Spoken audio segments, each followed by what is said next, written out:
Bismillahirrahmanirrahim. Assalamualaikum warahmatullahi wabarakatuh. Kita berjumpa kembali dalam mata kuliah materi PAI di sekolah menengah. Ini adalah mata kuliah lanjutan dari mata kuliah sebelumnya, yaitu materi PAI di sekolah dasar. Nah, untuk mempelajari materi PAI di sekolah menengah, maka kita mengawali untuk memahami tujuan dari PAI, Pendidikan Agama Islam, untuk tingkatan sekolah menengah. Sekolah menengah terdiri dari dua, yaitu SMP dan SMA. Sekolah menengah pertama dan sekolah menengah atas. SMP yang dengan yang sederajat seperti SMP, MTS ya, dan SMA dengan MA, MAK, SMK ya, itu kan satu tingkatan. Nah, ketika kita akan mempelajari tujuan dari mata pelajaran PAI di sekolah menengah, maka kita memperhatikan yang namanya kompetensi inti. Dalam mana dalam kurikulum pendidikan agama Islam, kurikulum yang ada di sekolah yang telah ditetapkan oleh Kementerian Pendidikan dan Kebudayaan, ada yang disebut dengan kompetensi inti. Adalah kompetensi utama yang harus dicapai oleh peserta didik. Ya, kita sudah sama-sama mengenal apa itu KI. Ya, KI ada 4 macam, yaitu sikap spiritual, sikap sosial, pengetahuan, dan keterampilan.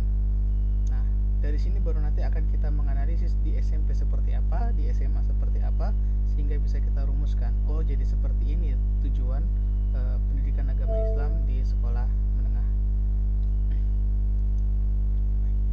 Dengan untuk PAI atau pendidikan agama Islam di SMP, ya, yang antaranya yaitu adalah menghargai ajaran agama yang dianutnya, yaitu Islam. Nah, jadi bagaimana peserta didik itu bisa menghargai agama yang dianutnya. Peserta didiknya adalah seorang muslim beragama Islam, maka bagaimana pendidikan agama Islam ini justru menguatkan kembali ya, dan menghadirkan penghargaan bangga sebagai seorang muslim, itu menjadi satu hal yang perlu untuk diperhatikan. Kemudian menunjukkan perilaku jujur, disiplin, tanggung jawab, peduli, toleran, gotong royong, santun, percaya diri dalam berinteraksi secara efektif dengan lingkungan sosial dan alam dalam jangkauan pergaulan dan keberadaannya. Ya, di sini sudah ditumpukan sikap-sikapnya. Ya, bagaimana di sini guru PAI memiliki tantangan untuk menghadirkan sikap-sikap ini yang berada dalam diri peserta didik. Kemudian yang ketiga yaitu memahami pengetahuan faktual, konseptual. Jelas ini adalah KI yang berkaitan tentang pengetahuan. Ya, pengetahuan yang faktual itu artinya yang fakta benar-benar terjadi, ada di sekitarnya, dia bisa melihat secara konkret. Kemudian konseptual, hal-hal yang kemudian masih berupa bersifat konsep ya, dan prosedural itu berkaitan dengan hal-hal, kalau kita bicara tentang tata cara ibadah, itu masuk dalam hal prosedural di situ. Berdasarkan rasa ingin tahunya tentang ilmu pengetahuan, teknologi, seni budaya terkait fenomena dan kejadian yang tampak mata. Jadi di sini kita mendekatkan peserta didik untuk melihat sesuatu ini ada di sekitarnya. Ketika kita membahas tentang suatu materi dalam pendidikan agama Islam, maka peserta didik diajak untuk apakah dia pernah mengalaminya atau belum. Ya. Kemudian mencoba ya, mengolah dan menyaji dalam ranah konkret ya, menggunakan, mengurai, merangkai, modifikasi, membuat ya, dan ranah abstrak, menulis, membaca, menghitung, menggambar, mengarang ya, seperti ini ya. Kalau kita nanti ambil dalam hal yang PAI ya, sesuai dengan yang dipelajari.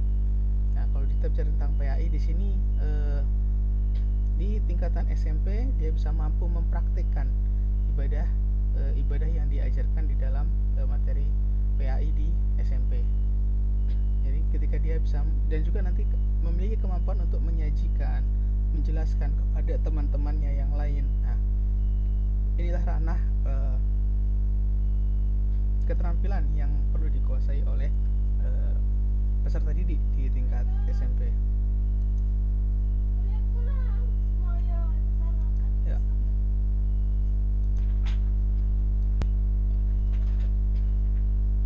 Nah, selanjutnya kita akan melihat isi materi PAI di SMP. Tentunya saya tidak menjelaskan semuanya, namun secara umum terbagi ada beberapa aspek. Yang diterima adalah aspek Quran, hadis, fikih, akidah, akhlak, dan sejarah. Ya. Nah, dalam hal Quran hadis di sini penekanannya ada pada memahami ayat-ayat pun hadis yang bersifat tematik. Hadis tentang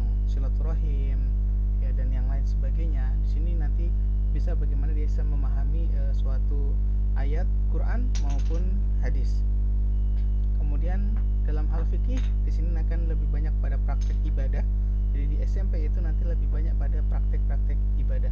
Ada sholat jama', sholat qasar, ada sholat Jumat dan yang lain sebagainya ya.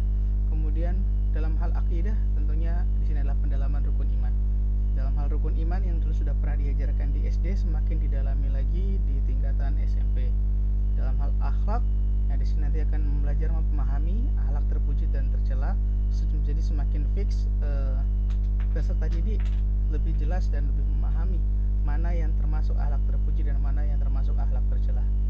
Kemudian dalam hal sejarah kebudayaan Islam, nah di sini bagaimana peserta didik mampu memahami perjuangan Nabi Muhammad SAW yang diteruskan oleh para sahabat ya, hingga kemudian Islam ini sampai di Nusantara. Nah, di sini padahal memahami perjuangan, jadi bisa menceritakan, oh seperti inilah perjuangannya Rasulullah SAW di usia berapa menerima wahyu, di usia berapa kemudian mendakwahkan, siapa yang mengikutinya, ya, siapa yang menentangnya, peristiwa-peristiwa apa yang terjadi. Ini lebih banyak dibahas di tingkatan SMP. Adapun nanti di SMA tentunya lebih meningkat lagi kognitifnya. Nah, sedangkan untuk di SMA nah, lebih banyak ya. Selain tadi ketika di SMP itu yang ingin ditumbuhkan itu adalah menghargai agamanya, menghargai dirinya sebagai seorang muslim.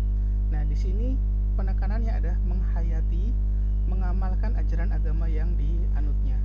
Makanya kita sangat berharap sekali bahwa ini benar-benar tercapai. Kalau seandainya di SD ini tercapai, SMP ini tercapai, SMA ini ketika dalam hal dia mengamalkan ini sudah mengamalkannya bukan disuruh-suruh lagi. Jadi sebenarnya perbedaannya nanti sini adalah ketika praktek ibadah dengan mampu mengamalkan ibadah itu adalah ketika praktek ibadah itu disuruh sama gurunya baru melakukan. Namun kalau dia sudah mampu mengamalkan itu sebenarnya adalah tanpa disuruh itu dilakukan. Kemudian perilakunya pun juga lebih banyak ya. Kemudian dalam hal memahami, menerapkan, menganalisis. Jadi ketika dalam hal pengetahuan ini sudah pada tahapan memahami, menerapkan, menganalisis. Nah, jadi di sini nanti lebih banyak kepada konsep. Nanti lebih banyak nanti dalam hal ini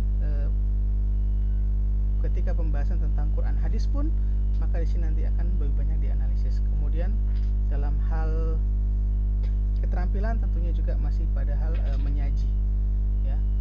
Nanti lebih banyak presentasi dilakukan seperti itu.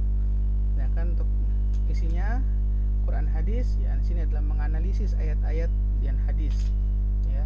Jadi di sini nanti lebih kepada bisa menerjemahkan perkata, bagaimana hukum tajwidnya itu lebih dianalisis lagi ya, sehingga nanti pada saat menerjemahkan perkata sampai kemudian menyimpulkan dalam terjemahan, lalu kemudian disimpulkan lagi ya intisarinya. Nah, itu nanti akan dibahas di tingkatan di SMA. Fikihnya nanti bukan hanya sekedar mampu praktek, karena nanti di fikihnya ini ada praktek khutbah gitu kan, tapi beberapa hal itu fikihnya itu lebih kepada hal memahami hikmah-hikmah ibadah. Ada tentang jual beli, ada fikih yang nikah dan yang lainnya ya.